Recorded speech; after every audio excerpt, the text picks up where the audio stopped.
ఓం శాంతి. మమ్మ గారి యొక్క 52 విశేషతలు తెలుసుకుందాము. అందులోని మొదటి 2 పాయింట్స్ ఈరోజు తెలుసుకుందాం. మొదటి పాయింట్, మమ్మ చాలా నిర్భయంగా ఉండేవారు.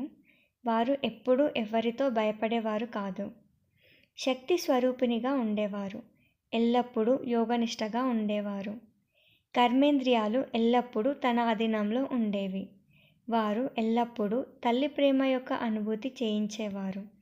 ఆమె వయసులో చిన్నవారే అయినప్పటికీ ఆమె కంటే పెద్దవారు కూడా ఆమెని మమ్మ అని పిలిచేవారు. అంతెందుకు, వారి లౌకిక తల్లి కూడా వారిని మమ్మ అని పిలిచేవారు.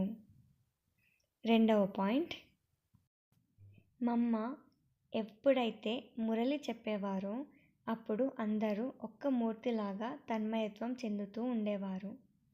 మురళి గంటన్నర చెప్పేవారు. అయినప్పటికీ అందరూ ఏకాగ్రతతో కూర్చొని వినేవారు. మమ్మ యొక్క మురళి ఎంత ప్రియంగా ఉండేదంటే ఇక అడగొద్దు.